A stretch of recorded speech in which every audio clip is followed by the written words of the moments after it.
In this chapter, the author discusses the dangers of relying too heavily on historical data when making investment decisions. While history can provide valuable insights and help us understand patterns and trends, it is not a foolproof guide to the future. The author warns against falling into the trap of assuming that past events will necessarily repeat themselves in the future, especially in a field like investing where innovation and change are common. The chapter highlights two key reasons why history can be a misleading guide. It often fails to account for outlier events that have a significant impact on the economy and stock market, and the author emphasizes the importance of recognizing that the future will be filled with unprecedented events and that history cannot fully prepare us for what lies ahead.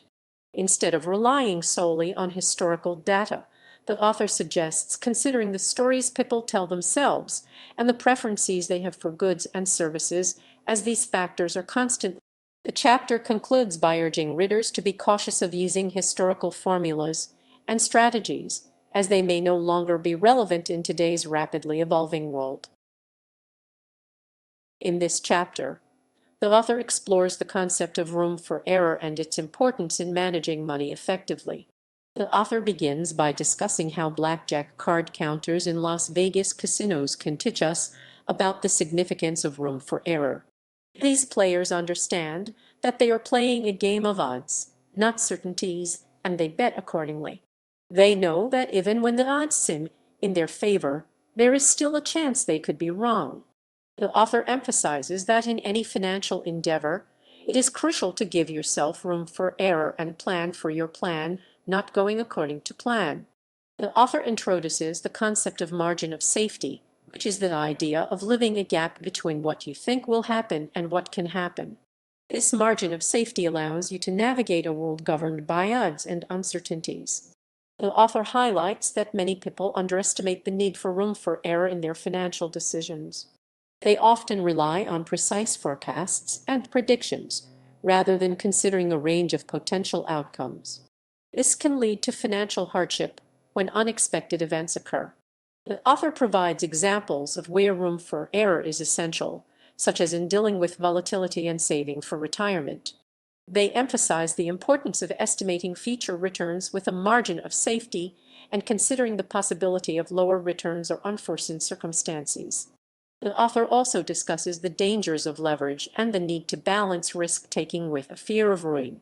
Furthermore, the author explains that room for error not only widens the target around what you think might happen, but also protects you from unforeseen events that can cause significant. They share stories of unexpected risks faced by tank units during World War II and startups dealing with unforeseen challenges. The author suggests that avoiding single points of failure and saving for the unknown are crucial in guarding against potential financial disasters. In conclusion, the chapter emphasizes the importance of room for error in managing money effectively. It encourages readers to embrace uncertainty and plan for a range of potential outcomes. By living a margin of safety and avoiding single points of failure, individuals can navigate the unpredictable nature of the financial world and increase their chances of long-term success. In this chapter, the author tells a story about a friend who defied the odds and became a doctor. However, despite achieving his dream, the friend reveals that he is unhappy with his career.